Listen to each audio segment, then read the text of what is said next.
खबरें जो हमें सीधा जोड़ती हैं आपसे, जिनका आपकी जिंदगी पर होता है सीधा असर। खबर का मतलब है एक भरोसा, और आपका भरोसा है हमारी जिम्मेदारी। ATL टीवी, भरोसा अलवर का। नमस्कार, आप देख रहे हैं ATL न्यूज और आपके साथ मैं हूं रविंद्र तिवारी। पेश है आज की हेडलाइंस।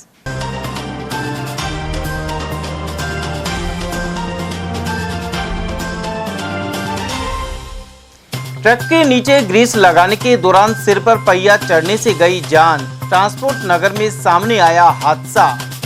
केंद्रीय गृह मंत्री अमित शाह 16 अगस्त को करेंगे अलवर दौरा। सभा की तैयारियों को लेकर मंत्री संजय शर्मा ने ली बैठक। सनातन के अपमान का आरोप लगा, हिंदूवादी संगठनों ने निकाली रैली। होप सर्कस पर राहुल गांधी और पप्पू यादव के फूंके पुतले। और उपचुनाव के परिणामों पर कांग्रेस और भाजपा ने दी प्रतिक्रियाएं। भाजपा के राष्ट्रीय अध्यक्ष की सीट हारने पर कांग्रेस ने ली चुटकी। और अब जानते हैं खबरों को विस्तार से।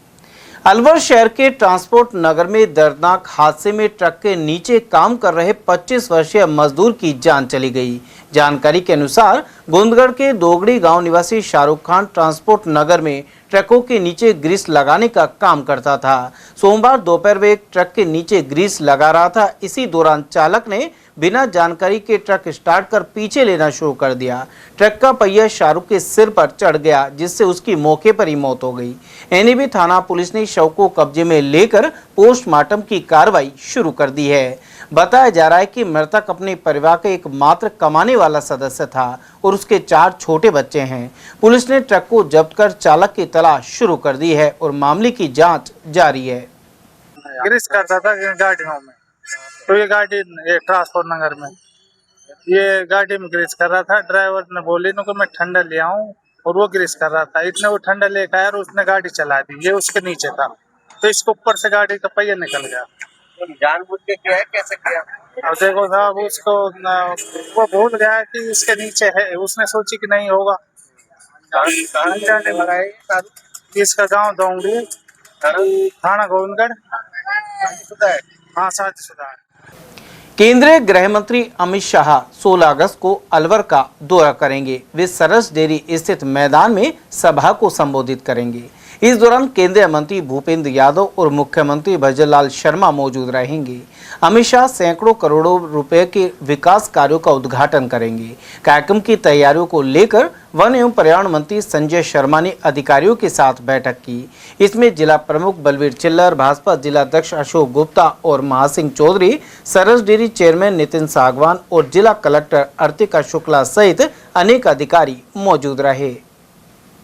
गौरतलब है कि अलवर सांसद और केंद्रीय मंत्री भूपेंद्र यादव गृह मंत्री अमित शाह के सबसे विश्वस्तों में शुमार किए जाते हैं। अब भूपेंद्र यादव के संसदीय क्षेत्र में अमित शाह का दौरा हो रहा है और ऐसे में कई बड़े प्रोजेक्ट की सौगात मिलने के आसार बताए जा रहे हैं।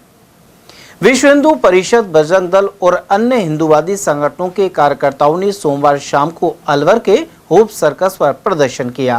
कांग्रेस नेता राहुल गांधी और बिहार के राजद नेता पप्पू यादव के खिलाफ आक्रोश रैली निकालते हुए पुतला दहन भी किया गया।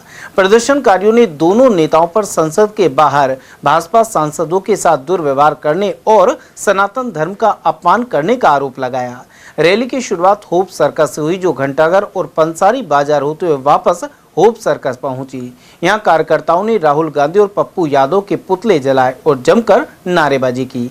विश्व हिंदू परिषद के प्रांत संयोजक प्रेम सिंह राजावत ने आरोप लगाया कि राहुल गांधी और पप्पू यादव ने संसद में भाजपा सांसदों का अपमान किया और सनातन धर्म को बदनाम करने का प्रयास किया। वहीं बजरंग दल के जिला मंत्री विजेंद्र खंडेलवाल सहित रामदयाल ने भी आक्रोश जाहिर किया है। वक्ताओं ने कहा कि संसद भवन के सामने सनातन साधु संतों के वेश में और भगवान श्री राम के चित्र को पैरों के पास रखकर सनातन धर्म और संस्कृति का अपमान किया गया है। उधर संत ब्रह्ममुनि का कहना था कि ऐसे लोग लगातार भगवा का अपमान करते आए हैं। उन्होंने लोकसभा अध्यक्ष से मांग की कि ऐसे तत्वों की लोकसभा सदस्यता समाप्त कर उन पर तुरंत मुकदमा दर्ज किया जाए। मैटर ये है कि जो पप्पू यादव और राहुल जो ये ड्रामाबाजी संसद में कर रहे हैं, ये बिल्कुल राक्षस प्रवृत्ति का है और इसको हिंदू समाज बिल्कुल बर्दाश्त नहीं करेगा। पूरे हिंदुस्तान में जो विरोध प्रदर्शन चल रहे हैं, उसी तर्ज पर अलवर के पूरे क्षेत्रवासी एवं विश्व हिंदू परिषद के जितने भी कार्यकर्ता एवं सभी संगठनों के लोगों ने आज राहुल गांधी और पप्पू यादव को एक बड़े ही रूप में इनका अपमान करके और इनका पुतला दहन किया गया है। जो संसद के बाहर रावण रूपी और कालनेमी रूपी राक्षस राहुल खान और पप्पू यादव ये बैठे थे, जिन्होंने राम मंदिर का बनते समय विरोध किया था, आज सनातन धर्म का विरोध कर रहे हैं। ऐसे लोगों के खिलाफ पूरे देश में रोष है। हम माननीय लोकसभा अध्यक्ष जी से मांग करते हैं कि ऐसे लोगों का लोकसभा में रहने का कोई अधिकार नहीं है। ऐसे लोगों की लोकसभा की सदस्यता निलंबित की जाए और भविष्य में जो सनातन का अपमान करे ऐसे व्यक्ति को कभी आगे नहीं बढ़ने दिया जाए और कठोर से कठोर कार्रवाई इन लोगों के खिलाफ की जाए।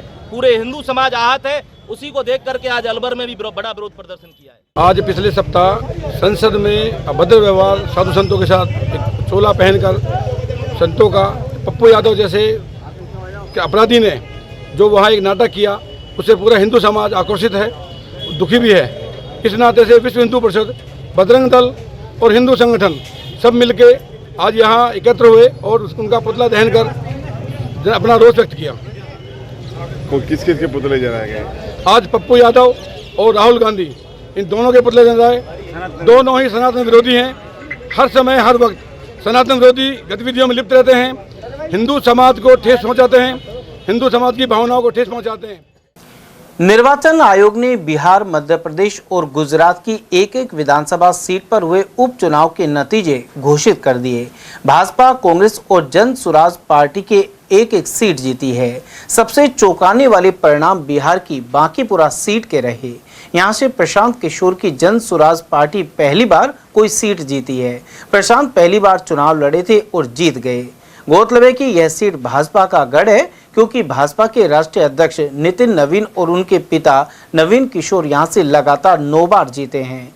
नितिन के भाजपा का राष्ट्रीय अध्यक्ष बनने पर यह सीट खाली हुई थी। वहीं मध्य प्रदेश की दतिया सीट पर कांग्रेस ने फिर से भाजपा को हराया। उधर गुजरात की मांजलपुर सीट पर भाजपा ने एक बार फिर कब्जा जमा लिया है। इसे लेकर अलवर में कांग्रेस और भाजपा के नेताओं ने प्रतिक्रिया व्यक्त की है। कांग्रेस के वरिष्ठ नेता SR यादव ने कहा कि कांग्रेस निकाय चुनाव और पंचायत चुनाव का बेसब्री से इंतजार कर रही है। जिस तरह के परिणाम बिहार और मध्य प्रदेश में देखने को मिले हैं, ठीक ऐसे ही परिणाम अलवर में इन चुनाव में नजर आएंगे। उन्होंने आरोप लगाया कि भाजपा सरकार ने 1.5 वर्ष तक चुनाव नहीं होने दिए और न्यायपालिका के दबाव के चलते अब चुनाव संभव हो पा रहे हैं। देश के अंदर जो बाई इलेक्शन हुए हैं कई स्टेटों के अंदर, उसके अंदर उसी से आभास हो गया इस भारतीय जनता पार्टी को नो समझो जनता ने नकारना शुरू कर दिया, जिसमें हमारी विजय हुई है और इनकी हार हुई है। क्योंकि इनके बड़े बड़े लीडर थे वो ही ग्राउंड पे फेल हो चुके। तो इस राजस्थान में भी ऐसा ही होने वाला है। और खासकर हमारे अलवर के अंदर जो लगभग 300 ग्राम पंचायतें हैं, उसके अंदर हम 100% हमारे सारे बोर्ड, निगम के, परिषद के, जिला परिषद के, पंचायत के, ये सारे बोर्ड जो हैं गांवों की सरकार हमारी बनने जा रही है। 2025 में जब पंचायत गांवों की सरकार का कार्यकाल खत्म हुआ, तब से ही तैयार हैं और इंतजार कर रहे हैं इस सरकार की गाइडलाइन कब हो और कब ये चुनाव करवाएं। लेकिन मैं समझता हूं सरकार का कोई इकबाल नहीं है। सरकार जो संविधान है उसके अकॉर्डिंग काम नहीं कर रही है, संविधान का उल्लंघन कर रही है। इन्होंने 1 साल निकाल दिया घोल मोल करके, लेकिन चुनाव कराने के मूड में नहीं थी। ये तो समझो सुप्रीम कोर्ट का डंडा पड़ा है इनके ऊपर। सुप्रीम कोर्ट ने उच्च न्यायालय, हाई कोर्ट को निर्देशित किया है, तब जाकर के सरकार के ऊपर दबाव पड़ा है। और वो 3 बार तो इन्होंने अमेंडमेंट किया, कभी दिसंबर में, कभी जुलाई में। जुलाई 31 को करना था, वो भी फेल होगा। अभी डेट के अंदर जो इन्होंने गाइडलाइन हाई कोर्ट के आदेश की मानी है, तो वो नवंबर के लगभग लास्ट तक चुनाव सभी गांव की पंचायत, नगर निगम, परिषद, जिला परिषद, इन सब के चुनाव कराने का निर्देशित किया है। मैं समझता हूँ अभी भी मुझे शक है, क्यों अभी प्रॉपरली जो चुनाव हमारा ओबीसी आयोग की रिपोर्ट भी अभी नहीं आई है, और पूरा इनका जो इसका आरक्षित जो सीटें हैं, ओबीसी का, एसटी का, महिला आरक्षण की जो सीटें हैं, उसका भी निर्धारित अभी नहीं किया है।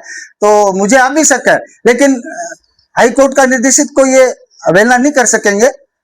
हाँ, ये बात सत्य है, कांग्रेस इंतजार कर रही थी, अब गांव की सरकार चाहती है, अब ये इनसे ऊब चुकी है, इनकी जो कार्यकारी जो इनकी सोच है उससे ऊब चुकी है। गांव की सरकार बनाने के लिए कांग्रेस को समर्थन देने के लिए सभी पंचायत, नगर निगम, जिला परिषद, नगर निगम, ये सारे चुनाव हम निष्पक्ष से करवाना चाहते हैं और जनता हमें जिताएगी। उसका रीजन है, आपने देखा होगा देश के अंदर युवाओं की संख्या 60% है और 40% वोटर हैं, और उस 40% में उसका रिलेशनशिप, उसके फैमिली परिवार वाले हैं, वो सारे टकटकाए लगाए के बैठे हैं। क्यों बैठे हैं? आपने देखा होगा जंतर मंतर के ऊपर जो प्रोटेस्ट किया, उस प्रोटेस्ट के खिलाफ इन लोगों की सरकार ने कैसे डंडों में कील लगा करके उनको पिटाई किया था, बच्चों पे, महिलाओं पे, इन पे। वो इंतजार कर रहे हैं, वो जो कील मारी थी डंडों में, वो अभी इस वोट की ताकत की कील से इस चुनाव के अंदर सबक सिखाएंगी। निश्चित तौर पे वो युवा, उस युवाओं के परिवार ताक में लगाए बैठे हैं कब ये चुनाव हो और कब हम इनको सबक सिखाएं। उधर भाजपा के वरिष्ठ नेता और पूर्व विधायक राजेंद्र सिंह गंडोरा ने कहा कि ओबीसी रिपोर्ट की वजह से निकाय चुनाव में देरी हुई है, लेकिन अब निश्चित रूप से भाजपा बड़ी जीत दर्ज करेगी। उन्होंने गुजरात में बड़े अंतर से भाजपा की जीत का जिक्र भी किया। अभी हाईकोर्ट के निर्देश के अनुसार सितंबर से नवंबर तक ये चुनाव होने हैं। इनमें भारतीय जनता पार्टी भी पूरी तरह से तैयार है, अपने कार्यकर्ताओं को लगा दिया है। अभी भी जो नगर पालिका और ये नगर निकाय जो होती हैं, इनमें ज्यादातर बीजेपी ही आती है। अभी 3 उपचुनाव हुए हैं 3 विधायकों के। इनमें गुजरात में कैंडिडेट 30,000 से जीता है बीजेपी का, जबकि मध्य प्रदेश में और बिहार में ये 6,000, 8,000 से ऐसे जीते। तो इसका मतलब बीजेपी बहुत ही मार्जिन वोटों से जीती है। जंतर मंतर पे जो हुआ उसका असर क्या इन चुनावों पे पड़ेगा? जंतर मंतर का कोई खास असर इस चुनाव, बाहरी चुनाव होता तो फिर जीतती क्यों पार्टी? गुजरात में ही जीतती को 30,000 वोटों से जीती है, इसलिए उसका अंतर कोई खास नहीं पड़ा। तो हिंदू कार्ड का फायदा यहाँ भी मिलेगा? हिंदू कार्ड का नहीं, जनता का असल में काम किया है भारतीय जनता पार्टी ने, काम का वोट मिलते हैं। हिंदू मुसलमान के वोट नहीं, काम के वोट थे, काम करती है पार्टी। कार्यकर्ता जो खरोश से लगते हैं उससे जीतती है। चुनाव देरी से कराने का क्या कारण रहा? चुनाव देरी से कराने का कारण पंचायत चुनाव तो खासतौर से ओबीसी आयोग की रिपोर्ट है। ओबीसी के आयोग की रिपोर्ट न आने के कारण ये लेट हुई है पंचायत चुनाव। क्योंकि हाई कोर्ट के निर्देश के अनुसार ओबीसी की रिपोर्ट भी आ गई और ये जल्दी चुनाव होंगे। उधर भाजपा के पूर्व जिला उपाध्यक्ष देशराज वर्मा ने कहा है कि उपचुनाव में राष्ट्रीय अध्यक्ष नितिन नवीन के विधानसभा क्षेत्र बांकीपुर में पार्टी की हार का उच्च स्तर पर मंथन किया जाएगा, साथ ही कमियों को भविष्य में दूर किया जाएगा। वर्मा के अनुसार कुछ राज्यों के आगामी विधानसभा चुनाव में भाजपा सरकार बनाएगी। देखिए, हमारे राष्ट्रीय अध्यक्ष जी के जो बात कर रहे हैं, वहाँ चुनाव जीतने का कोई जीतना नहीं है। 5,000 वोट से वो कांग्रेस का उम्मीदवार या दूसरा उम्मीदवार वो जीत के जा रहा है। 3 सीटों में से 2 सीट इन्होंने जीत ली, तो कोई बड़ी बात नहीं। लेकिन ये ध्यान रखो, गुजरात में हम 40,000 वोट से जीते हैं। सर, राष्ट्रीय अध्यक्ष की सीट 20,000 से आप हार गए, 2-4 हज़ार नहीं, 20,000 से आप हारे हैं। विधानसभा की 20 सीट 20,000 से हारना, लोकसभा में अगर 8 है तो 1.5 लाख से हार गए। अगर लोकसभा के हिसाब से देखा जाए तो 1,60,000 वोट बनते हैं पर विधानसभा के हिसाब से। तो नए व्यक्ति ने, नई पार्टी के व्यक्ति ने वहाँ पर राष्ट्रीय अध्यक्ष को हराया एक तरह से। उसकी सीट है, उसने काम किया लंबे समय से, उनके परिवार में उनके पिताजी रहे, फिर खुद रहे। तो जनता ने विरोध किया है राष्ट्रीय अध्यक्ष का और वहाँ की मुख्यमंत्री का, और उनकी भाजपा के खिलाफ जनता का माहौल है। देखिए पत्रकार महोदय, ये बात जरूर है कि हमारे राष्ट्रीय अध्यक्ष जी के वहाँ क्षेत्र में हम चुनाव हारे हैं, लेकिन पार्टी शीर्ष नेतृत्व तो इस बात पर गहरा मंथन करेगा और जो हमारी कमियां रही है ना उसमें सुधार करके उन्हें हमारी सीट है हम वापस लेंगे, और आने वाले समय में सीख मिल गई कि हमारी कहाँ कमी रही है उसको सुधार करके और अच्छा काम करेंगे और जनता में और अच्छा विश्वास हो और सरकार दोबारा से हमारा चुनाव फिर दोबारा जीत के आएंगे।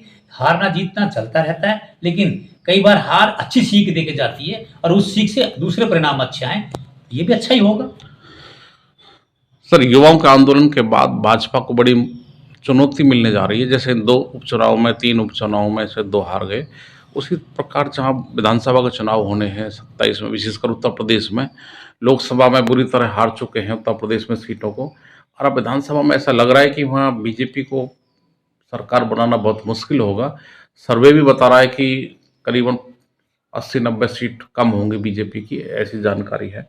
अब लग रहा है कि युवाओं का आक्रोश भाजपा को भारी पड़ेगा। देखिए पत्रकारों तो फिर मैं आपसे कह रहा हूँ, सर्वे तो पश्चिम बंगाल में भी बता रहा था, सर्वे तो हरियाणा में भी बता रहा था, सर्वे तो गुजरात में भी बता रहा था, सर्वे तो राजस्थान में भी बता रहा था, लेकिन जब भारतीय जनता पार्टी का कार्यकर्ता ग्राउंड और मैदान में आता है ना, तो युवा शक्ति और भारतीय जनता पार्टी के विचारों के निहित व्यक्ति जब खड़े होते तो सरकार भारतीय जनता पार्टी की बनती है।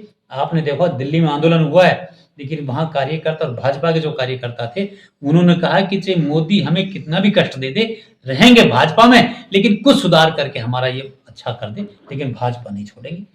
अलवर शहर के लादिया और खदाना मोहल्ले में लेपर्ड के मूवमेंट से स्थानीय लोगों में दहशत का माहौल है। 3 अगस्त की रात लादिया मोहल्ले में एक लेपर्ड आवारा श्वानों का शिकार करने के लिए उनके पीछे दौड़ता नजर आया। शिकार की फिराक में वह एक मकान की बाउंड्री वॉल पर भी काफी देर तक बैठा रहा। इससे पहले 2 अगस्त की रात को भी लेपर्ड देखा गया था। कुछ लोगों ने लेपर्ड को खदाना मोहल्ले में घूमते देखा था, हालांकि वन विभाग ने इसकी पुष्टि नहीं की। रेंजर शंकर सिंह का कहना है कि यह बफर जोन के जंगल के पास का इलाका है और इस वजह से लेपर्ड यहां आ जाते हैं। उधर स्थानीय निवासी रामोतार के अनुसार क्षेत्र के लोगों को डर बना हुआ है। अलवर के एडीजे कोर्ट संख्या 2 की न्यायाधीश रिद्धिमा शर्मा ने फायरिंग और जानलेवा हमले के मामले में 3 आरोपियों को 10-10 साल कैद की सजा सुनाई है। साथ ही अर्थदंड भी दिया गया है। इनमें जसवंत सिंह, बेअंत और हरपाल सिंह शामिल है, जो पाटा गांव के निवासी हैं। इन्होंने अवैध शराब बेचने के लिए रोकने पर गुरनाम सिंह और कृपाल कौर पर हमला किया था। साथ ही गुरनाम पर फायरिंग भी की थी। और ये नौगावा थाने की है, FIR नंबर 147 2018 का मामला है। परिवादी बलविंदर सिंह ने रिपोर्ट दर्ज कराई थी। उनके पिता गुरनाम सिंह और उनकी माता कृपाल सिंह कौर जब सुबह अपनी दुकान खोल रहे थे तो ये मुलजिम जसवंत सिंह, बेअंत सिंह और हरपाल सिंह, जो जसवंत सिंह और बेअंत सिंह भाई हैं और हरपाल सिंह उनका बेटा है, तो बाद में एविडेंस में यह आया कि ये अवैध शराब का धंधा करते थे। जिनकी शिकायत गुरनाम सिंह ने की, उसको रंजिश रखे इन्होंने लाठी, फर्ची और बंदूकों से हमला किया और जसवंत सिंह ने गुरनाम सिंह के सर पे बंदूक से फायर किया। तो न्यायालय श्रीमान एडीजे 2 श्रीमती रिद्धिमा शर्मा जी ने आज प्रत्येक मुलजिम को 10 वर्ष का कारावास और 10-10 हजार की सजा सुनाई है। कितने मुलजिम? इसमें 3 मुलजिम है, जसवंत सिंह, बेअंत सिंह और हरपाल सिंह। अलवर शहर में मंगलवार सुबह से हुई लगातार बारिश के चलते प्रमुख नाले और नालियां लबालब भर गई। कई निचले इलाकों में जल भराव की स्थिति बन गई, जिससे लोगों को आवागमन में परेशानी का सामना करना पड़ा। उधर बारिश के बावजूद स्कूली बच्चों का उत्साह कम नहीं हुआ। हाथों में छाता और रेनकोट पहनकर बच्चे स्कूल के लिए रवाना हुए। कई स्थानों पर बच्चों को पानी से भरी सड़कों और गलियों से होकर गुजरना पड़ा। अभिभावक भी बच्चों को सुरक्षित स्कूल पहुंचाने के लिए उनके साथ नजर आए। लगातार बारिश से मौसम सुहावना हो गया और लोगों को उमस से राहत मिली है। हालांकि जलभराव और फिसलन के कारण वाहन चालकों एवं राहगीरों को विशेष सावधानी बरतनी पड़ी। मौसम विभाग के अनुसार जिले में अगले कुछ घंटों तक हल्की से मध्यम बारिश का दौर जारी रहने की संभावना है। उधर सागर के पास किशन कुंड वाले रास्ते पर काफी संख्या में लोग घूमने पहुंचे। वहीं इस कुंड में पानी की पर्याप्त आवक हुई है। पास के कई छोटे कुंड पानी से भर गए हैं और इनमें बच्चे और युवा नहाते नजर आए। घूमने के लिए आया, बड़ा अच्छा मौसम है, किशन कुंड भर गया है और बहुत पब्लिक ऊपर नहा रही है और बहुत सारे लोग यहाँ पे घूमने के लिए आ रहे हैं। अलवर में बहुत अच्छी जगह है घूमने के लिए, किशन कुंड में सभी आए और स्नान करें। सुबह से ही बारिश हो रही है? सुबह से ही बारिश हो रही है आज। मेरा नाम मनोज कुमार है, मैं सागर पर घूमने के लिए आया हुआ हूँ। अभी मौसम अच्छा है। किस तरह का मौसम हो रहा है? मौसम बड़ा अच्छा है, हल्की हल्की बारिश आ रही है और अभी झरना आने का इंतजार है, देखते हैं कब आते हैं।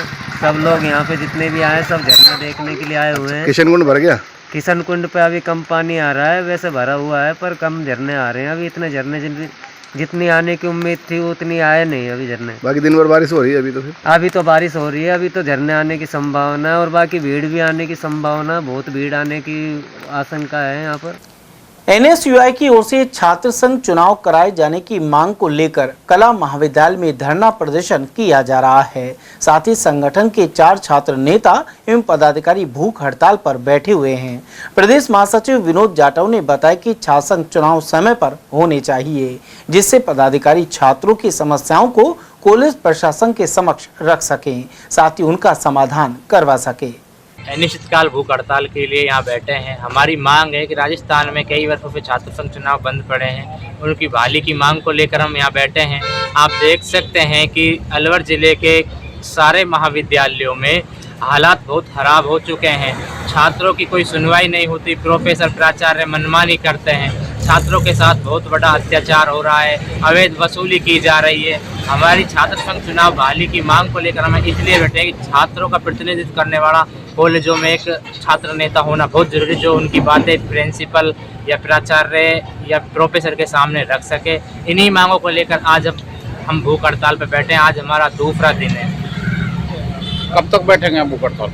जब तक हमारी मांगे नहीं सुनी जाएगी तब तक हम भूख हड़ताल पर बैठे। आपके साथ कितने लोग और भी बैठे हैं? मेरे साथ मैं हूँ और मेरे साथ 3 साथी और है, 4 लोग हम एनएसयूआई कार्यकर्ता भूख हड़ताल पर बैठे हैं। क्या नाम है आपका? मेरा नाम विनोद जाटव, प्रदेश महासचिव एनएसयूआई राजस्थान।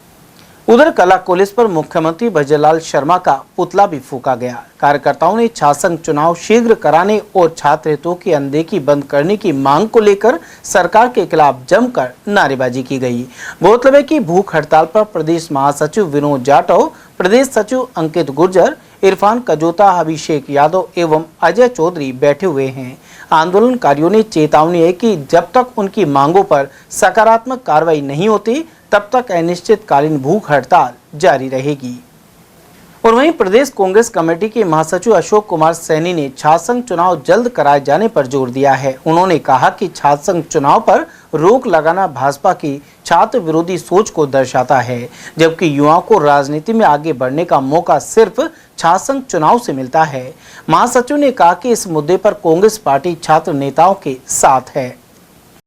सर, कॉलेजों में जिस तरह से एनएसयूआई के कार्यकर्ता, पदाधिकारी और अन्य छात्र नेता आक्रोशित हैं, भूख हड़ताल कर रहे हैं, उनकी मांग है कि कॉलेजों में छात्र संघ चुनाव कराए जाएं।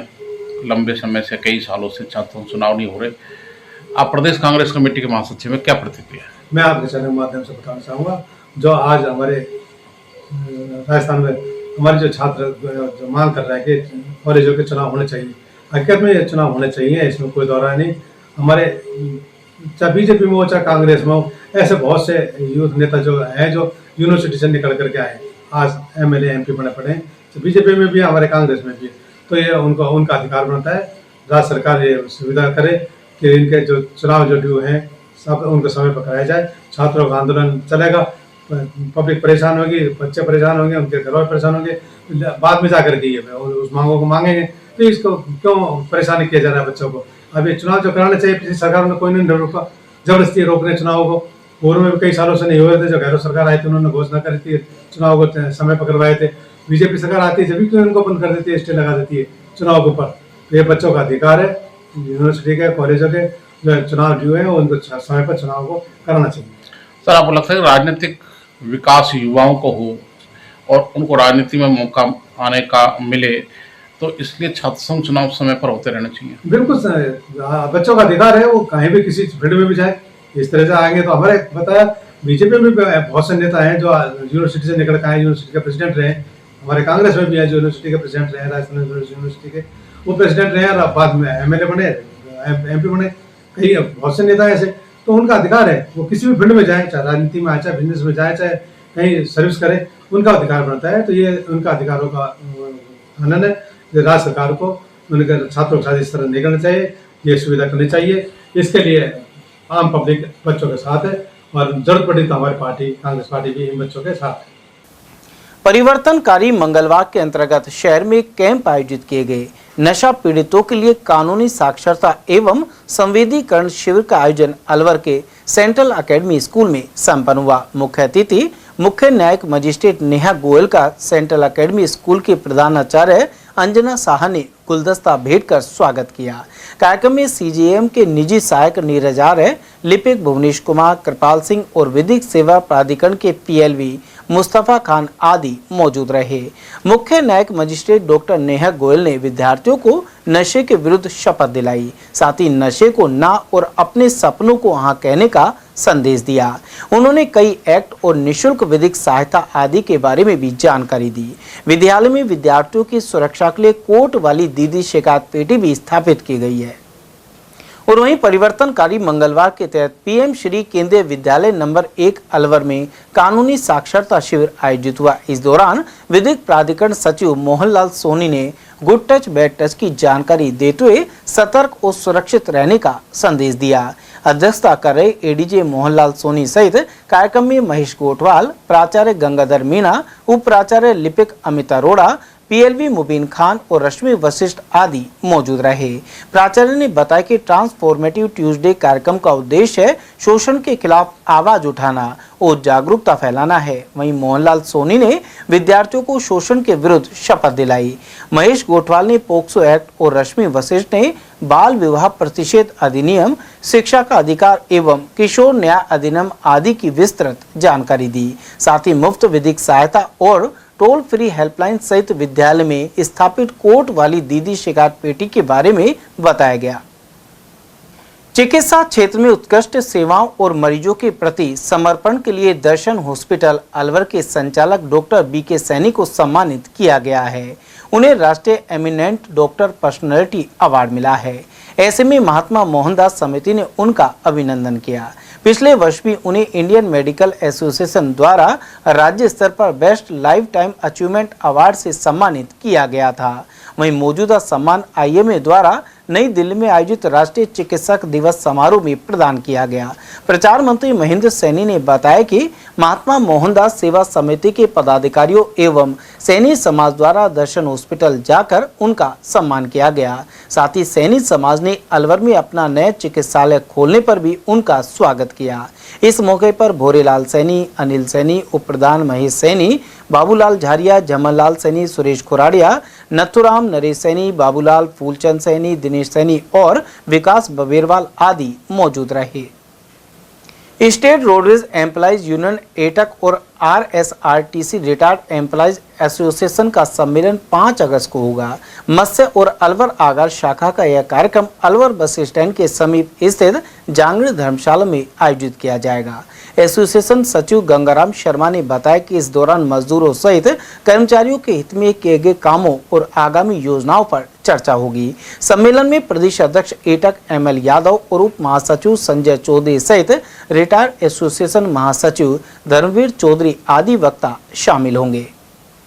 कल दिनांक 5 अगस्त 2026 को Rajasthan state roadways employees union AITUC एवं RSRTC रिटायर्ड एम्प्लॉइज एसोसिएशन का संयुक्त सम्मेलन जांगड़ी धर्मशाला में होगा। सम्मेलन में हमारे एटक के राष्ट्रीय उपाध्यक्ष, प्रदेश एटक के अध्यक्ष और हमारी यूनियन के अध्यक्ष ML यादव, हमारी यूनियन के महासचिव धर्मवीर चौधरी, एसोसिएशन के संगठन सचिव कामरेड हरिचरण दुबे, एटक के उप महासचिव संजय चौधरी जो अन्य नेता शिरकत करेंगे। हमने अब तक क्या किया है, आगे हम क्या करेंगे, हमने संघर्ष कितना किया है, आगे हम क्या संघर्ष करेंगे, इन सब मुद्दों के ऊपर, मजदूरों की समस्याओं के ऊपर जो हमारे राष्ट्रीय उपाध्यक्ष यादव साहब हैं वो विस्तार से इस मुद्दे पर चर्चा करेंगे। अलवर के मन्निकाबड़ स्थित एकलिंग महादेव मंदिर पशुपतिनाथ मंदिर की तर्ज पर 145 साल पहले निर्मित हुआ था। तत्कालीन महाराजा विनय सिंह के प्रधानमंत्री रहे रूपनारायण शर्मा ने 1881 में मंदिर का निर्माण कराया था। यहाँ श्रावण मास के पहले सोमवार को विशेष आयोजन किए गए। नेपाल के पशुपतिनाथ मंदिर की तरह इसके 3 और दरवाजे हैं और परिक्रमा मार्ग भी है। साथ ही यहाँ रोशनी के लिए दीपक रखने के लिए ब्राजील से दीपक दान मंगवाए गए थे। इससे लगते एक अन्य मंदिर में बक्तेश्वर महादेव मंदिर की तरह भगवान शिव दूल्हे वेश में अपने परिवार के साथ विराजमान है। वहीं श्रावण मास के सोमवार की शाम बम बम भोले के जयकारों के साथ महाआरती की गई। इसमें सैकड़ों की संख्या में महिला पुरुष श्रद्धालुओं ने भाग लिया और इसके बाद प्रसाद का वितरण हुआ। इस अवसर पर मंदिर को आकर्षक रंग बिरंगी लाइट से सजाया गया था। वहीं आरती के बाद कलाकारों द्वारा बाबा भोले के भजनों पर संगीत में भजन संध्या का आयोजन किया गया।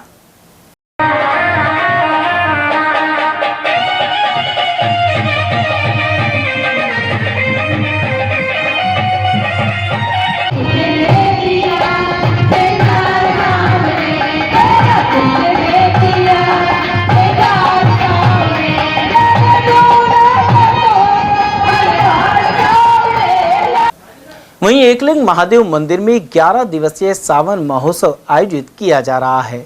महंत पुष्कर नारायण त्रिवेदी सहित प्रमोद विजय वर्गीय ने यह जानकारी दी। इसके तहत 5 अगस्त की सुबह 8:15 बजे गणेश पूजन होगा और 6 तारीख की शाम 7:15 बजे भगवान भोलेनाथ को कंगन डोरे बांधे जाएंगे। 7 अगस्त की शाम 5:30 बजे नैबास चौराहे के पास स्थित शिव मंदिर से लगन आएगी।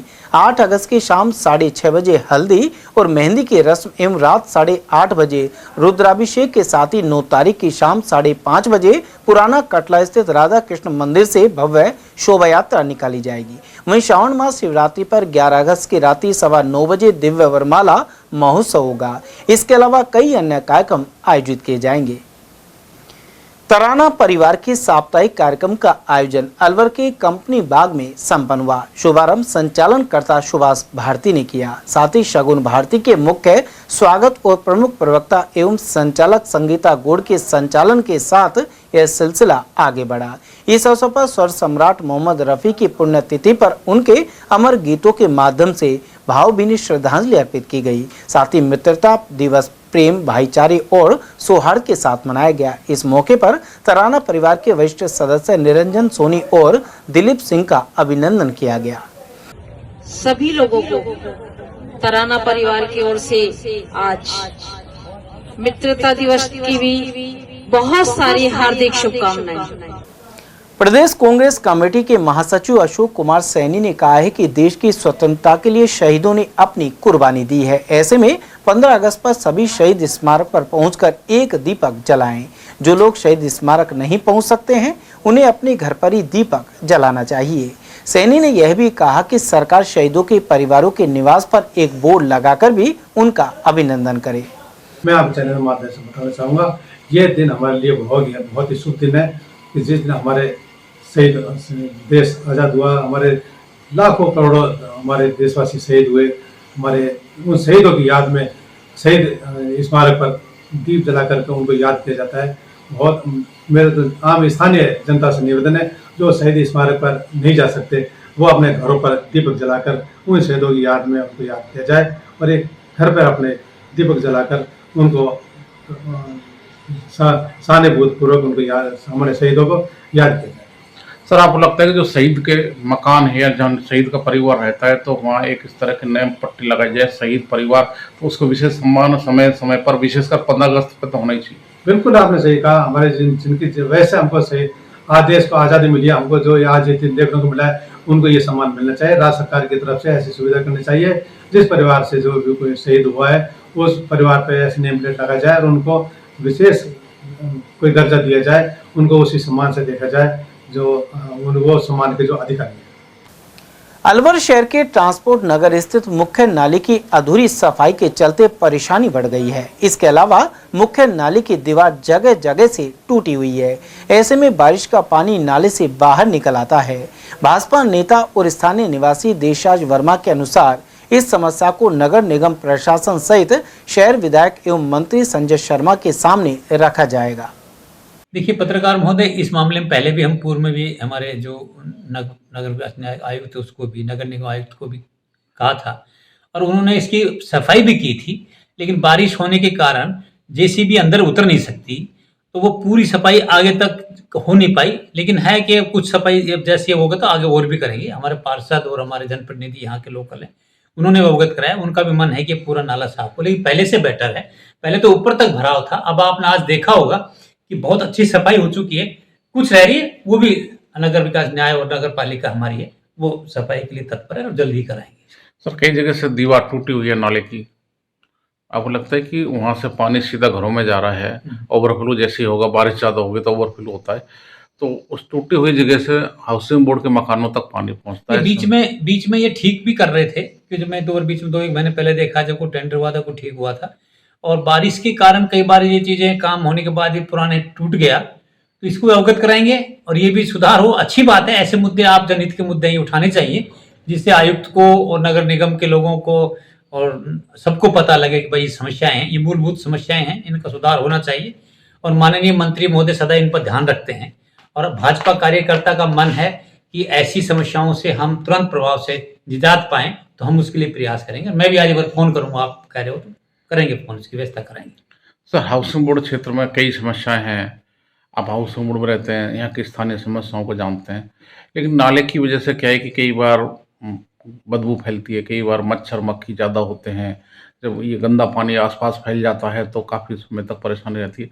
आपको लगता है कि इसकी संपूर्ण पैदल तल की जो सफाई है, सारी मिट्टी निकलनी चाहिए और युद्ध स्तर पर इसको जो जितना भी नाला है, विशेषकर ये नाला है, घरों में पानी जाता है तो लोगों को परेशानी तो होती है, तो इस पर आधी सफाई करते हैं, आधा छोड़ देते हैं, तो आपको लगता है पूरा होना साफ जरूरी है? नहीं, ये बात अच्छी बात है कि नाले की तल से सफाई हो और उसके बाद फिर इसको एक बैरिंग जाली सी लगा जाए, मोटी जाली लगा जाए, जिससे कि पन्नी उन्नी ये नहीं आए, इकट्ठा हो जाए, फिर वहाँ साफ हो जाए।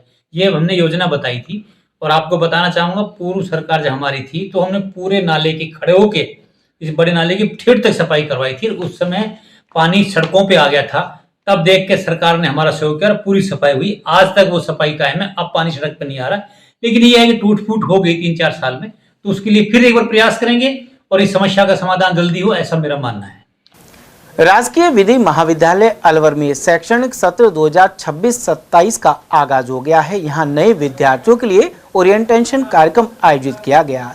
इस दौरान बार काउंसिल ऑफ इंडिया के निर्देशानुसार सोशल मीडिया आचरण, डिजिटल नैतिकता, न्यायालय की मर्यादा, गोपनीयता और पेशेवर जिम्मेदारियों के बारे में जानकारी दी गई। कार्यक्रम की अध्यक्षता महाविद्यालय के प्राचार्य डॉक्टर हेमंत कुमार ने की, जबकि वरिष्ठ संकाय सदस्य डॉक्टर प्रियंका सामंत मंच पर उपस्थित रहीं। प्राचार्य ने नव प्रवेशित विद्यार्थियों का स्वागत करते हुए डिजिटल और कानूनी नैतिकता के महत्व पर प्रकाश डाला। साथ ही विभिन्न नोडल अधिकारियों ने एंटी रैगिंग और आंतरिक शिकायत निवारण समितियों, भारतीय ज्ञान प्रणाली, नई शिक्षा नीति और विधिक सहायता केंद्र आदि की जानकारी दी। कार्यक्रम का संचालन डॉक्टर रजनी प्रसाद ने किया। इस अवसर पर doctor Sanjay Raj Purohit, doctor Mukesh Kumar, doctor सुंदर सिंह यादव, योगेश कुमार, लवराज शर्मा, डॉक्टर राकेश शर्मा और डॉक्टर राकेश कुमार आदि उपस्थित रहे। अलवर शहर की शालीमार योजना में रेलवे पटरी के समानांतर डिवाइडर रोड का एक हिस्सा 2 साल से अधूरा पड़ा है। इसकी लंबाई लगभग 50 मीटर है। इस स्थान से हसन खां, मेवात नगर, अपनागर, शालीमार और राटनगर क्षेत्र के सैकड़ों लोग प्रतिदिन मॉर्निंग वॉक करते हैं। साथ ही रोजाना हजारों वाहन गुजरते हैं। इसके बावजूद यूआईटी ने सड़क के इस टुकड़े को 2 साल बीतने पर भी बनवाना जरूरी नहीं समझा। जागरूक नागरिक मेहताब सिंह ने इस बारे में जानकारी प्रदान की। साथ ही कहा कि यह स्थिति मॉनिटरिंग के अभाव को दर्शाती है। भाजपा अनुसूचित जनजाति मोर्चा के संगठन विस्तार के तहत नई नियुक्तियां हुई हैं। मुकेश मीणापुरा को अलवर दक्षिण का जिला उपाध्यक्ष नियुक्त किया गया है। उन्होंने कहा कि संगठन ने उन पर जो विश्वास जताया है उस पर वे पूरी निष्ठा से खरा उतरने का प्रयास करेंगे। इसके अलावा संगठन को बूथ स्तर तक और अधिक मजबूत बनाने के लिए कार्य करेंगे। इस नियुक्ति पर भाजपा प्रदेश अध्यक्ष मदन राठौड़, भाजपा जिला अध्यक्ष अशोक गुप्ता एवं एसटी मोर्चा जिला अध्यक्ष हरि सिंह मीणा का आभार व्यक्त किया गया। उधर अनुसूचित जनजाति मोर्चा के जिला अध्यक्ष हरि सिंह मीणा ने मालाखेड़ा के नेहरू मीणा को जिला महामंत्री बनाया है। मीणा ने बताया कि भाजपा अलवर दक्षिण जिला अध्यक्ष अशोक गुप्ता की सहमति से कार्यकारिणी का विस्तार किया गया है। ऐसे में मालाखेड़ा क्षेत्र के संबंधित वर्गों ने हर्ष जाहिर किया है। समाचार में वक्त तो चला एक छोटे से अल्प विराम का, आप बने रहिए एटीएल टीवी के साथ। फर्नीचर का 32 साल पुराना जाना माना नाम राहुल डेकोर। यहाँ आपकी लाडली बिटिया के लिए अथवा अपने घर के लिए सभी प्रकार का सागवान का फर्नीचर उपलब्ध है।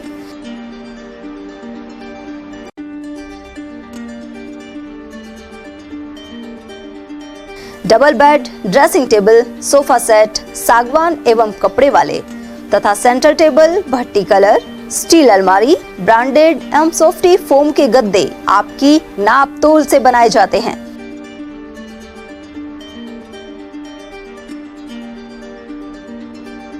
सभी सामान एक ही छत के नीचे उपलब्ध। हमारा पता है अलवर बोर्ड, जसवंत तिराहे से पहले, कटी घाटी, अलवर। Contact number 9414019769 and 9414019768। मेरी ज़मीं महबूब मेरी नस नस में। इतिहास गवाह है, दुश्मनों की मैली नजर जब भी हमारी भारत माँ के आंचल पर पड़ी, हमारे वीर जवानों ने दुश्मनों के छक्के छुड़ा दिए।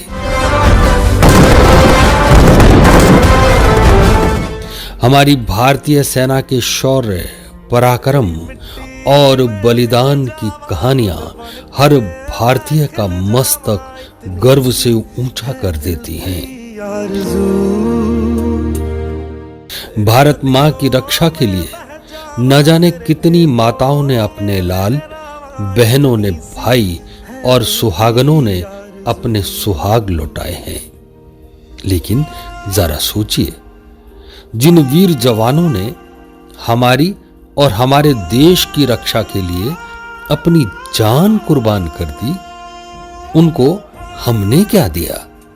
तो आइए अब हम भी उन ज्ञात अज्ञात शहीदों के प्रति अपना फर्ज निभाएं, दिल से करें नमन उनको और 2 मिनट मौन रहकर अपना सर झुकाएं और शहीदों के लिए उनके नाम एक दीप जलाएं, दीप जलाएं, दीप जलाएं।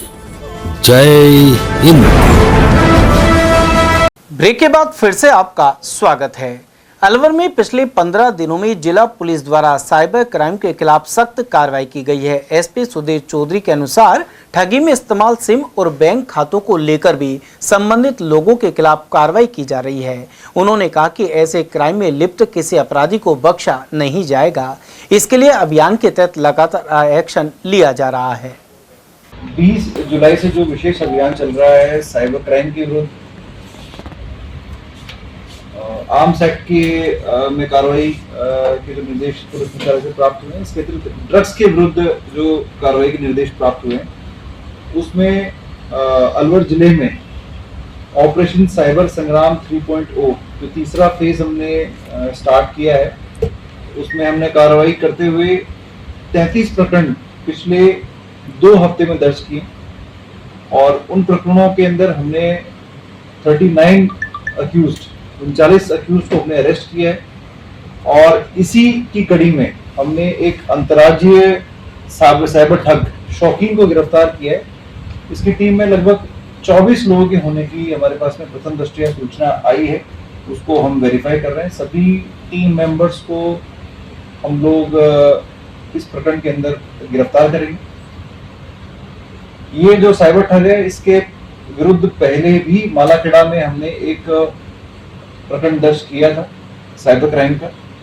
उसके बाद इसने देश के विभिन्न राज्यों के अंदर साइबर ठगी घटनाओं को अंजाम दिया है और इसके पास से हमने एक गाड़ी भी जब्त की है जो 107 BNSS में हम लोग अटैचमेंट के लिए माननीय न्यायालय में प्रस्तुत करेंगे। इसके अतिरिक्त इसके अकाउंट्स को का एनालिसिस भी लगातार चल रहा है और आने वाले समय में जो इसके साथी हैं, जो पूरी गैंग है, जिसमें जानकारी में ये आया है कि और भी कुछ ऐसे लोग हैं जो इसके बराबर साइबर ठगी में संलिप्त हैं, जो फर्जी सिम उपलब्ध कराने में, फर्जी अकाउंट उपलब्ध कराने में इस मेन जो साइबर ठग है शौकीन उसका सहयोग करते हैं। उसमें हमारा अनुसंधान लगातार जारी है और आने वाले समय में 15 अगस्त से पहले हमारा ये टारगेट है कि जो भी मेजर साइबर ठग हैं उनको हम सलाखों के पीछे डालें, उनकी जो टीम है उस पूरी टीम के विरुद्ध हम कार्रवाई करें और मैक्सिमम अरेस्ट हम लोग करें। इस पूरे अभियान के दौरान हमने 177 जगह दबिश दी है और दबिश देने के पश्चात 33 प्रकरण हमने दर्ज किए। और वहीं एसपी सुधीर चौधरी के अनुसार अलवर में नशीले कारोबार के अलावा अवैध हथियारों के खिलाफ लगातार कार्रवाई का दौर चल रहा है। गुजरात सहित अन्य राज्यों से अलवर में कारोबार करने के लिए आए व्यापारियों के साथ धोखाधड़ी और लूट करने वाले शातिरों पर शिकंजा कसा गया है। हाल ही गुजरात के व्यापारी को लूटने के आरोप में 2 लोगों को गिरफ्तार किया गया है। एसपी के अनुसार नशीले पदार्थों का कारोबार कर रहे लोगों पर भी पुलिस की निगरानी जारी है। लास्ट ईयर जैसा कि आपकी जानकारी में अब तक पूरे साल में 25 प्रकरण दर्ज हुए थे और इस साल 70 से ऊपर प्रकरण दर्ज हो चुके हैं और विशेष अभियान में हम लोग लगातार कार्रवाई कर रहे हैं। 2 कमर्शियल क्वांटिटी के सीजर भी हमने किए हैं, उसमें भी जो हमारे पुलिस मुख्यालय से निर्देश प्राप्त हुए हैं उनका फाइनेंशियल एनालिसिस, क्या उन कमर्शियल क्वांटिटी के सीजर के अंदर किसी ने कोई क्राइम प्रोसीड्स को किसी जगह इन्वेस्ट किया है, वो भी इन्वेस्टिगेशन हम लोग कर रहे हैं। इसमें एडिशनल एसपी हेडक्वार्टर को नोडल बनाया है। जो प्रकरण हमने जिसमें हमने चालान पेश भी कर दिया उसमें भी हम फाइनेंशियल इन्वेस्टिगेशन वापस से नए सिरे से हम करेंगे। जहाँ तक बात है आर्म्स एक्ट की, आर्म्स एक्ट में अब तक हमने 13 प्रकरण विशेष अभियान में दर्ज कर लिए हैं और आने वाले समय में और भी जो अवैध हथियार के इनपुट हमारे पास में आ रहे हैं उस पर हम कार्रवाई करेंगे। आपके चैनल के माध्यम से सभी जो आपके व्यूअर्स हैं उनसे मेरी रिक्वेस्ट है और जो हमारे प्रिंट मीडिया के साथी है उनसे रिक्वेस्ट है कि ये अपील जरूर आप जारी करें। यदि आपके पास में कोई भी सूचना है जिसमें किसी साइबर ठग ने या किसी अपराधी ने गैर कानूनी तरीके से कोई आपराधिक कृत्य करके कोई संपत्ति अर्जित की है, उसकी सूचना हमें दें। नए कानूनी प्रावधानों के तहत 107 बीएनएसएस की कार्रवाई की जाएगी। अलवर जिले की जो 107 की कार्रवाई है, प्रदेश में टॉप जिलों में अलवर जिला है और अभी मैक्सिमम जो हमारे 107 की कार्रवाई है वो कोर्ट में प्रक्रिया के अंदर है। कुछ में समन जारी हो गए हैं, कुछ में प्रोसीडिंग्स जो है वो चल रही है। आने वाले समय में अटैचमेंट की कार्रवाई भी सभी केसेस में कंप्लीट की जाएगी। इस संदर्भ में जो हमारी कोऑर्डिनेशन मीटिंग होती है डीके साहब से, वहाँ भी हमने रिक्वेस्ट किया है कि जो लीगल प्रोसेस के तहत उसको एक्सपेडाइट किया जाए। सर, अलवर में लगातार पाकिस्तानी हैंडलर से संपर्क मामले जारी हो रहे हैं।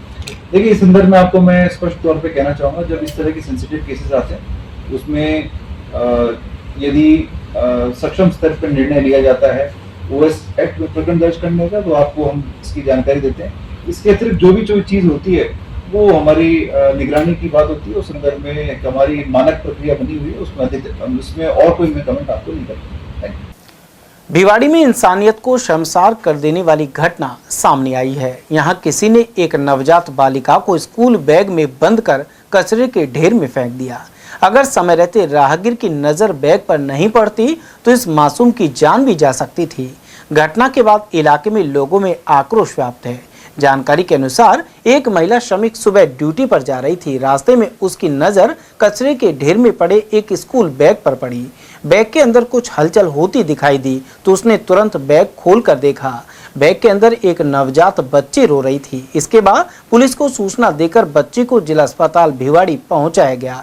अस्पताल प्रभारी डॉक्टर सागर अरोड़ा ने बताया कि बच्ची नवजात है और उसकी स्वास्थ्य स्थिति सामान्य पाई गई है। साथ ही पुलिस मामले की जांच कर रही है। अभी करीबन आधा घंटा पहले यूआईटी फेज 3 थाना की जो पुलिस है उसके द्वारा एक बच्ची नवजात शिशु को लाया गया है और जो पुलिस के माध्यम से प्राथमिक जो सूचना मिली है वो किसी कंपनी है कोई, उसके पास उसका बच्ची का मिला था, एविडेंस मिले थे। तो वहाँ से आसपास जो लोग जा रहे थे उन्होंने उसको देखा और पुलिस को इन्फॉर्म किया। बच्ची हमारे ऑब्जर्वेशन में है, बच्ची अभी स्टेबल है। हमारे जो बाल एवं शिशु रोग विशेषज्ञ हैं उनके द्वारा बच्चों का पूरा एग्जामिनेशन कर लिया गया है। अभी बच्ची स्टेबल है और नियम अनुसार आगे जो भी उच्च अधिकारियों के आदेश होंगे उसके अनुपालना में हम आगे इसको रेफर करके जो भी नियम अनुसार है। सर लोग क्या लगता है कितने मंथ की बच्ची होगी ये कितने मंथ की बच्ची है? अभी न्यू बॉर्न है, मतलब 2 घंटे पहले ही डिलीवर हुई है। अभी इसका कॉर्ड क्लैम्प भी लगा हुआ है, तो 1-2 घंटे पहले ही डिलीवर हुई है। ये झोला में पैक थी और झोला में कुल बुला रही थी, सब लोग भीड़ लगा था, तो उन लोगों ने बोला कि इसको खोलो, तो हमने उसको खोला तो बिटिया थी, तो हमने गोद में लिया, तो चल दिया, कोई नहीं उसको उठा रहा था। क्या बच्ची कैसे पता चला कि बच्ची चीख रही थी, चिल्ला रही थी, रो रही थी जब वहाँ पे भीड़ इकट्ठी हुई? फड़क रही थी झोले के अंदर, तो सब लोगों ने बोला इसको बाहर निकालो, तब ने निकाला। बच्ची ठीक है? हाँ बच्ची ठीक है। क्या कचरे के ढेर में थी, कहाँ पे थी? झोले में थी सब। नहीं, जहाँ पे वो जगह थी वो कोई कचरा कचरा जमा था वहाँ पर। कचरा जमा था? हाँ। तो अब फिर उसके बाद क्या किया आपने? हमने यहाँ ले आए, पहले अस्पताल में ले गए, अस्पताल में बोला कि नहीं इसको थाने में ले जाना जरूरी है, तो हमने थाने में बोला, बताया। बच्चे को लेके खुद गए थे आप थाने? हाँ? बच्चे को लेके गए थे थाने? नहीं, वो साहब जो थाने को अस्पताल में ले गए तो उन्होंने फ़ोन किया तो उन्हीं से आए। वहीं बच्चे को बाद में अलवर शिशु चिकित्सालय रेफर कर दिया गया। यहां शिशु रोग विशेषज्ञ डॉक्टर सोमदत्त गुप्ता ने तत्काल ऑक्सीजन लगाकर उपचार शुरू किया। उन्होंने बताया कि परीक्षण में बच्ची का वजन और शरीर का तापमान सामान्य मिला। अस्पताल पहुंचने के समय उसे सांस लेने में तकलीफ थी, लेकिन ऑक्सीजन देने के बाद उसकी स्थिति पूरी तरह स्थिर हो गई है। उधर भिवाड़ी पुलिस अब आसपास के सीसीटीवी कैमरों की फुटेज खंगाल रही है, जिससे उस व्यक्ति या दंपति का पता लगाया जा सके जिसने मासूम को सड़क किनारे कचरे के ढेर के पास बैग में छोड़ दिया। डॉक्टर सोमनाथ ने इस घटना को बेहद शर्मनाक बताया है। यदि समय रहते उस महिला श्रमिक की नज़र बैग पर नहीं पड़ती तो शायद इस नवजात की जिंदगी बचाना संभव नहीं हो पाता। ऐसे में लोग उस संवेदनशील महिला को मासूम की जिंदगी बचाने वाली फरिश्ता कह रहे हैं। मैं अभी 2 बजे जैसे ड्यूटी पाया तो मुझे आते ही सर्वप्रथम सूचित किया गया कि लगभग 1:30 बजे एक बच्ची भिवाड़ी पुलिस के माध्यम से फीमेल है, जो कि जिसके माँ बाप का पता नहीं है, को यहाँ भर्ती कराया गया है। मैंने आते ही सर्वप्रथम जैसे सूचना मिली उसका परीक्षण किया और पाया कि बच्ची में कोई बहुत ज़्यादा असामान्य बात नहीं है। लगभग बच्ची सामान्य है, वजन भी उसका सामान्य है, टेम्परेचर भी उसका सामान्य है। मुझे पता लगा कि 1:30 बजे उसको भर्ती किया था, जब उसको सांस लेने में कुछ तकलीफ़ थी, उसका सैचुरेशन थोड़ा सा कम था, तो उसको ऑक्सीजन लगाई गई। पर अभी मेरे द्वारा परीक्षण करने के बाद पाया कि उसको ऐसी कोई तकलीफ़ नहीं है। इसको भिवाड़ी पुलिस के द्वारा भिवाड़ी थाना चिकित्सालय में दिखाया गया। वहाँ जो भी चिकित्सक ने नवजात के टीके लगाने के बाद उसको अलवर के नाम रेफर कर दिया गया। कितने दिन की है बच्ची? लगभग बच्ची 1 दिन पूर्व की जन्मी हुई लगती है। 24 घंटे के अंदर उसका प्रसव हुआ है, कहाँ हुआ है, किस परिस्थिति में परिजनों ने क्यों छोड़ा है, ये जांच का विषय और ये पुलिस का जांच का विषय है। बच्ची लगभग सामान्य है, बहुत दुखद है। जहां पूरे विश्व नारी सशक्तिकरण की तरफ बढ़ रहा है, प्रधानमंत्री जी नारियों के लिए दृढ़ संकल्पित हैं। ऐसे में एक बच्ची को एक माँ के द्वारा ही अपनी कोख से पैदा करने के बाद छोड़ देना बेहद ही दुखद, शर्मनाक और चिंता का विषय है पूरे समाज और राष्ट्र के लिए। मालाखेड़ा उपखंड के चोमू निवासी राजवीर सिंह की कावड़ लाते समय तबीयत बिगड़ने से मौत हो गई। जानकारी के अनुसार रास्ते में पेट में दर्द होने पर शिविर में डॉक्टर को दिखाया गया। यहां ड्रिप चढ़ाने के साथ ही इंजेक्शन लगाया गया। इसके बाद राजवीर सिंह को टेम्पो में बैठाकर आगे शिविर में भेज दिया गया। इसी दौरान तबीयत अधिक बिगड़ने से पहले गाजियाबाद और फिर दिल्ली रेफर कर दिया गया, लेकिन दिल्ली ले जाने से पहले ही उन्होंने दम तोड़ दिया। कावड़ ला रहे पूर्व सरपंच गोपाल गुर्जर ने घटना की जानकारी प्रदान की। सरिस्का बाग परियोजना के उमरी वन क्षेत्र में अवैध चराई के खिलाफ वन विभाग ने कार्रवाई की है। यहां 30 से अधिक भैंस जब्त कर जुर्माना वसूला गया है। वन संरक्षक एवं क्षेत्र निदेशक सहित उप वन संरक्षक के निर्देशन में यह कार्रवाई की गई। अकबरपुर क्षेत्रीय वन अधिकारी हेमेंद्र सिंह ने बताया कि इसके साथ ही 5 नामजद लोगों के खिलाफ अलग अलग प्रकरण दर्ज किए गए हैं। इसके साथ ही आरोपियों से मौके पर 11,900 रुपए का जुर्माना भी वसूला गया है। इस टीम में अरुण सिंह चौधरी, विनोद कुमार, जगदीश और जवाहर सिंह आदि शामिल थे। विगत कई समय से संरक्षित क्षेत्र उमरी से अवैध चराई की शिकायतें प्राप्त हो रही थी इस क्रम में हमारे फील्ड डायरेक्टर सर और डीएफओ सर के निर्देशानुसार इस रेंज से एक गठित टास्क फोर्स ने कल उमरी क्षेत्र में 30 से अधिक भैंसों को पकड़कर 5 नामजद व्यक्तियों के 4 प्रकरण दर्ज कर 11,900 रुपये का जुर्माना वसूला है। लगातार इस प्रकार की कार्यवाही जारी रहेगी, जिससे वन और सुरक्षित क्षेत्रों को बचाया जा सके। अकबरपुर क्षेत्र के धर्मपुरा गांव से मंगलवार को 50 श्रद्धालुओं का जत्था हरिद्वार के लिए डाक कांवड़ लेने रवाना हुआ। रवाना होने से पहले श्रद्धालुओं ने देवनारायण मंदिर में विधिवत पूजा अर्चना की। बम बम भोले के जयकारों के बीच श्रद्धालुओं को ग्रामीणों ने उत्साहपूर्वक विदाई दी। इस वर्ष धर्मपुरा गांव से 14वीं डाक कांवड़ यात्रा निकाली जा रही है। हरिद्वार से गंगा जल लाकर देवनारायण मंदिर नटने का 12 स्थित शिवालय में जलाभिषेक किया जाएगा। मंदिर समिति अध्यक्ष प्रेम पटेल सहित महेश पटेल ने बताया कि इस मौके पर 11 अगस्त को विशाल भंडारे का आयोजन भी होगा। देव महाराज के मंदिर से धर्मपुरा से और इलाके के सब लोगों के साथ जाकर के 14वीं डाक कांवड़ आज यहाँ से रवाना हो रही है देव महाराज के मंदिर से, जो 11 तारीख को वापस आकर के जलाभिषेक करेंगे। सभी कांवड़िए पूरे इलाके की सुख समृद्धि और पूरे गांव बस्ती की, पूरे इलाके के लिए मनोकामना मांग रहे हैं और इनकी खुद की मनोकामना भी पूर्ण हो। देव महाराज इनकी मनोकामना पूर्ण करें और इलाके के अंदर सुख शांति रहे। और 11 तारीख को जलाभिषेक के बाद में भंडारा रखा गया है। पूरे इलाके में जो भाई यहाँ पहुँचेगा भंडारे में प्रसाद लेकर के जरूर जाए। ये सभी कांवड़ियों की ओर से तय किया गया है। पूरे भंडारे का इलाके के अंदर अच्छी तरह मैसेज जाए, जो कि जिम में आए अच्छी तरह से भंडारा ले और इन सभी कांवड़ियों की मनोकामना पूर्ण हो और हमारे इलाके का विकास हो, यही हम कामना करते हैं। सिलीसेट क्षेत्र में मंगलवार को जोरदार बरसात देखने को मिली। पिछले 2 दिनों से हो रही अच्छी बरसात से नदी नालों में पानी आने लगा है। यहाँ गरवाजी धाम पर बहने वाले झरनों और नदी में भी पानी की खासी आवक देखने को मिली है। साथ ही सिलीसेट झील में भी पानी पहुंचा है।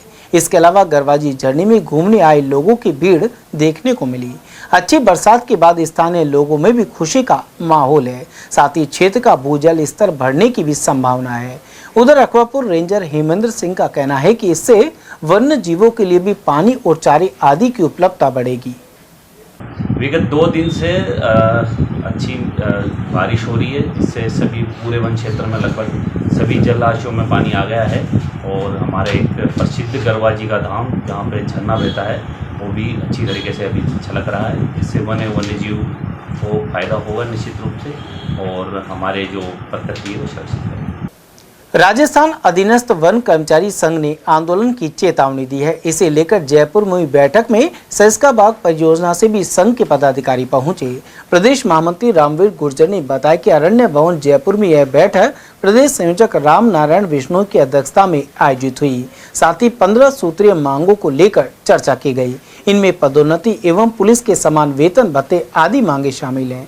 इसके अलावा प्रधान मुख्य वन संरक्षक अरिजीत बनर्जी को एक मांग पत्र सौंपा गया है। देखिए, वन कर्मचारी पिछले कई वर्षों से अपनी मांगों को लेकर प्रयासरत हैं। उसी संदर्भ में हम समय समय पर सरकार को आंदोलन ज्ञापन देते आए हैं, लेकिन अब वन कर्मचारियों का धैर्य जवाब दे चुका है। पिछले कई वर्षों से हमारी 15 सूत्रीय मांगों को लेकर हम प्रयासरत हैं, जिसमें प्रमुख मांग थी पदोन्नति।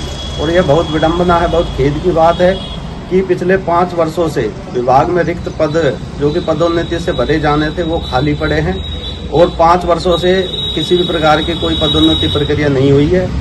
वन कर्मचारियों का धैर्य अब जवाब दे चुका है। इसी संदर्भ में आज अरण्य भवन में प्रत्येक जिले से वन कर्मचारी आए हैं और होप साहब को एक मांग पत्र दिया है, जिसमें 13 सूत्रीय मांगे हैं। अगर सरकार के द्वारा इस पर गंभीरता से विचार नहीं किया जाता है और संघ से वार्ता नहीं की जाती है तो उग्र आंदोलन किया जाएगा, जिसकी जिम्मेदारी आंदोलन के दौरान जो भी वन्य एवं वन्यजीवों की सुरक्षा प्रभावित होगी उसकी संपूर्ण जिम्मेदारी शासन एवं प्रशासन की होगी। आज श्रमिक संघ और राजस्थान अधीनस्थ वन कर्मचारी संघ के बैनर तले बहुत बड़ा प्रदर्शन किया गया है और एक संयुक्त संघर्ष समिति का गठन किया गया है, जो कि शीघ्र ही आंदोलन की रूपरेखा तय करेगी। तिजारा स्थित नसियाजी जैन मैरिज होम में भाजपा नेता रामवीर शाहबादी के जन्मदिन के उपलक्ष्य में रक्तदान शिविर एवं निःशुल्क चिकित्सा शिविर का आयोजन किया गया। भारतीय सेना के लिए लगे शिविर में 507 यूनिट एकत्रित हुआ। शिविर में मेदांता और अन्य अस्पतालों की टीम ने मरीजों का निःशुल्क स्वास्थ्य परीक्षण किया और दवाई वितरित की गई। शिविर में पूर्व विधायक रामहित यादव सहित कई गांवों के सरपंच और गणमान्य लोग भी पहुंचे। उन्होंने समाजसेवी रामवीर शाहबादी का स्वागत किया। इस मौके पर रामनिवास यादव, इंद्र दैया, भाजपा जिला प्रभारी अशोक सैनी, जिला महामंत्री रमेश रावत, मंडल अध्यक्ष कपिल गुप्ता, चित्रा शर्मा, वाइस चेयरमैन बने सिंह विधूड़ी, ललित जैन और मनोज यादव आदि मौजूद रहे। मैं आपका यहाँ पधारने पर स्वागत करता हूँ, अभिनंदन करता हूँ और आपका धन्यवाद करता हूँ, आप मुझे आशीर्वाद देने आए। साथ में आज इस कार्यक्रम में उपस्थित सभी गांव के मेरे बुजुर्ग, नौजवान साथी, माताएं, बहनें और सभी डॉक्टर्स, सभी स्टाफ और विशेष तौर पे जो एक कार्यक्रम आयोजन जिनके लिए किया गया, हमारी सभी सेना के सिपाही जो हमारे बुलाव पे यहाँ आए, हम उनका इस तिजारा की तरफ से हार्दिक स्वागत, अभिनंदन करते हैं। बरखेड़ा गांव के श्री शिव मंदिर के प्रांगण में स्वामी कमलदास बापू ने मंगलवार को 5वें दिन श्री रामचरितमानस की 7 सीढ़ी की कथा सुनाई। उन्होंने कहा कि बिना 7 सीढ़ी पार किए किसी को मोक्ष नहीं मिलता है। वहीं इस दौरान तेज राम सैनी, प्रेम सैनी, ख्याली राम सैनी, धन्ना राम सैनी, रुक्मणी, जीतू सैनी और अनीता आदि श्रद्धालु मौजूद रहे। 5 अगस्त को श्री राम, लक्ष्मण, भरत और शत्रुघ्न विवाह की कथा सुनाने के साथ ही भव्य झांकी दिखाई जाएगी। टपोगड़ा कस्बे में शिव कावड़ सेवा संघ द्वारा 40वें कावड़ सेवा शिविर का शुभारंभ किया गया। समाज सेवी नरेंद्र बाबूजी ने बताया कि हरिद्वार से शिव भक्त कावड़िए कावड़ लेकर इधर से निकलते हैं। इनके लिए यहाँ विश्राम, खाने पीने और चिकित्सा आदि की व्यवस्था की गई है। शिविर का विधिवत पूजन डॉक्टर रामोतार कौशिक ने करवाया। इस अवसर पर सुरेंद्र गोयल, रमेश चंद गर्ग, कंवर सेन गोयल, पदमचंद मित्तल, नरेश जांगड़, नरेंद्र गोयल, रामकिशन मेघवाल, हरिओम चौधरी और डॉक्टर जयप्रकाश आदि मौजूद रहे। हमारे ग्राम टपुकड़ा में पिछले 40 वर्ष से लगातार समस्त ग्रामवासियों के सहयोग से भोले बाबा की कावड़ ले हरिद्वार से लेके आने वाले लोगों को स्वागत सत्कार के लिए कावड़ शिविर लगाया जाता है। यहाँ पर ठहरने की, भोजन की, स्नान करने की सभी प्रकार की उत्तम व्यवस्था है। राजस्थान हेरिटेज के मालिक की कृपा से हमें इतना बढ़िया स्थान यहाँ पर मिल गया है कि अगर हमारे पास 500 कावड़िए भी आ जाएं तो उनकी हम सेवा अच्छी प्रकार कर सकते हैं। शुद्ध भोजन की व्यवस्था करते हैं। आप भी सभी ग्रामवासियों का सहयोग रहता है। ये शिविर निरंतर उन्नति करता रहे, जैसे डॉक्टर कौशिक साहब ने कहा, समृद्धि की ओर बढ़ता रहे। यूजीसी कानून के विरोध में जयपुर में निकाली गई पदयात्रा में अलवर से सर्व समाज के लोग शामिल हुए। समता आंदोलन समिति अलवर के अध्यक्ष रामोतार सिंह चौहान ने बताया कि राष्ट्रीय करणी सेना के अध्यक्ष महिपाल सिंह मकराना के आह्वान पर पदयात्रा निकाली गई। अलवर से पेंशनर भवन स्कीम 10 एवं राजपूत छात्रावास परशुराम सर्किल से बसों के माध्यम से रवानगी हुई। उधर युवा ब्राह्मण सभा परिवार के अध्यक्ष आकाश मिश्रा ने बताया कि देश को जातियों में विभाजित करने वाले यूजीसी कानून के विरोध में महिपाल सिंह मकराना पिछले 24 दिनों से लगभग 800 किलोमीटर से अधिक की पदयात्रा कर चुके हैं। वहीं जयपुर में पदयात्रा के दौरान रास्ते में कालवाड़ पुलिया पर पुलिस द्वारा रोके जाने पर धक्का मुक्की की स्थिति पैदा हो गई। उसके बाद कलेक्ट्रेट पहुंचने पर पुलिस द्वारा लाठीचार्ज किया गया। वहीं अलवर से जाने वाले अन्य लोगों में राजेश शर्मा, विजेश पंड्या, अशोक आहूजा, ओम प्रकाश शर्मा, ब्रजमोहन भारद्वाज, मानवेंद्र उपाध्याय, भूपेंद्र सिंह, विजय चौहान और दीपक तंवर आदि शामिल थे। आज यहाँ राजस्थान भर के लोग जयपुर में पहुंचे और इस समय जयपुर के सेक्रेटरीट पर मौजूद हैं और यहाँ पर महिपाल सिंह मकराना जी के द्वारा जो आह्वान किया गया था यूजीसी रोल बैक का, उसके लिए आज यहाँ बड़ी संख्या में लोग बाग जयपुर के अंदर पहुंचे और मैं कहूँगा लगभग 15 से 20 हज़ार लोग यहाँ पर आज पहुंचे हैं और सबका एक ही आह्वान है कि जिस तरीके से इस यूजीसी को लागू करने की एक सिफारिश की गई है, उसको रोकने के लिए और सरकार को आगाह करने के लिए कि इस प्रकार का जो कानून है वो पूरी तरीके से देश के अंदर सामाजिक अराजकता फैलाने का काम करेगा। तो आज बड़ी संख्या में यहाँ पर लोग आए हैं और कलेक्ट्रेट के अंदर ज्ञापन दिया है और विरोध प्रदर्शन किया है यदि ये यूजीसी कानून लागू होता है तो उसके बाद अगला जो कूच होगा वो दिल्ली के अंदर होगा और दिल्ली के अंदर हम इस चीज़ का विरोध करेंगे। निश्चित रूप से इस कानून को सरकार को सोचना चाहिए और वापस लेना चाहिए। और वहीं यूजीसी प्रावधानों के खिलाफ जयपुर में पदयात्रा और ज्ञापन देने के दौरान घायल हुए युवा देवराज सिंह का निधन होने पर विभिन्न वर्गों ने शोक जाहिर किया है। पदाधिकारियों के अनुसार शांतिपूर्ण पैदल मार्च के बावजूद बेवजह लाठीचार्ज किया गया था और इसी दौरान देवराज सिंह सड़क पर गिर पड़े। इन्हें अस्पताल में भर्ती कराया गया लेकिन बचाया नहीं जा सका। करणी सेना के राष्ट्रीय अध्यक्ष महिपाल सिंह मकराना ने सरकार से मृतक को शहीद का दर्जा देने, उनके परिवार को 1 करोड़ रुपए आर्थिक सहायता और परिवार के सदस्यों को सरकारी नौकरी की मांग उठाई है। साथ ही श्रद्धांजलि व्यक्त की है। वहाँ जो विरोध प्रदर्शन जहाँ से हम लोग रैली लेके आ रहे थे कालवाड़ रोड बाईपास पे, वहाँ पुलिया पे नीचे वाटर कैनन का फ्लाश की सीधी छाती पे वो घर पे जाके उसने बताया, उसके भाई से भी मेरी बात हुई, आज दाह संस्कार भी हो गया उसका। तो उन्होंने बताया कि उसके बाद उसके रेगुलर उसके चेस्ट में पेन चल रहा था। नज़दीकी कोई अम्बे हॉस्पिटल है, वहाँ उनको एडमिट कराया गया। उनके जब हाथ से बात गई तो उन्होंने SMS शिफ्ट किया, बीच में उसको अटैक आया, वो एक्सपायर हो गया। देसुला के पास बाइक पर आ रही 105 लीटर हथकढ़ शराब को बाइक सहित जब्त किया गया है। आबकारी पुलिस के PO प्रभु दयाल ने बताया कि गत रात्रि गश्त के दौरान यह कार्रवाई की गई। हालांकि 2 आरोपी अंधेरे का फायदा उठाकर खेत में होते हुए भाग गए। इसके बाद पुलिस ने कट्टे चेक किए तो इनमें हथकढ़ शराब भरी हुई थी। इसके अलावा बाइक पर नंबर प्लेट एवं चेचिस नंबर भी नहीं थे। पुलिस ने आबकारी एक्ट के तहत मामला दर्ज कर आरोपियों की तलाश शुरू कर दी है। रात्रि गश्त पे थे। हाँ जी। जो देसोड़ा गांव की तरफ से गश्त करते हुए और डेयरी मोड़ है जो दिल्ली रोड पे जो निकलता है, हाँ जी, उस तरफ जा रहे थे। तो यहाँ इस मोड़ पे खाली जगह है जो कुछ आबादी यहाँ से 50-60 किलोमीटर है और कुछ आगे भी जो है 100 मीटर करीब है। ये खाली जगह है, ये पीपल का पेड़ है जहाँ पे वो गाड़ी को देख के 2 आदमी जो है मोटरसाइकिल पे बैठे हुए थे। गाड़ी को देख के मोटरसाइकिल यहाँ छोड़ के और ये पीपल की तरफ जो है बाद ये खेत जो फसल खड़ी है ज्वार बाजरा इनमें से होते हुए निकल के रास्ते में पीछा भी किया, लेकिन वो रात का अंधेरे का फ़ायदा उठा के फसल में कहीं रूपोश हो गए, पकड़ में नहीं आए। दोनों कट्टों में जो है हथकढ़ शराब है जिनमें करीब 52-53 करीब जो है 104 लीटर 5 लीटर हथकढ़ शराब बरामद की है। एक मोटरसाइकिल है जो स्प्लेंडर प्लस, हाँ जी, जो बिना नंबर के, जिसपे ना आगे ना पीछे कोई नंबर प्लेट नहीं है। चेसिस नंबर चेक किया तो उसमें भी जो है बिल्कुल घिसे हुए और ब्लैक पेंट से कलर किया हुआ है। जिसमें चलते चलते एक बार फिर से नजर डाल लेते हैं आज की हेडलाइंस पर।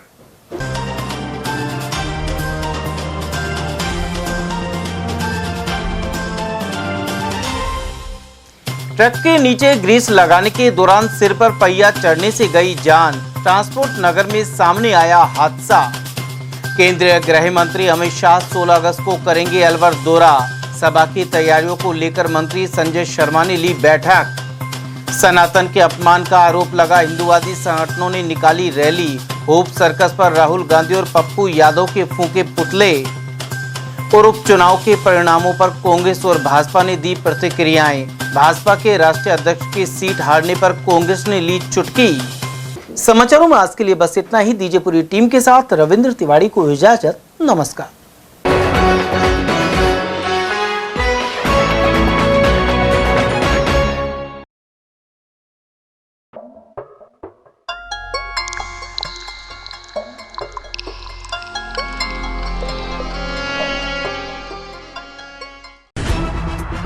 खबरें जो हमें सीधा जोड़ती हैं आपसे, जिनका आपकी जिंदगी पर होता है सीधा असर। खबर का मतलब है एक भरोसा, और आपका भरोसा है हमारी जिम्मेदारी।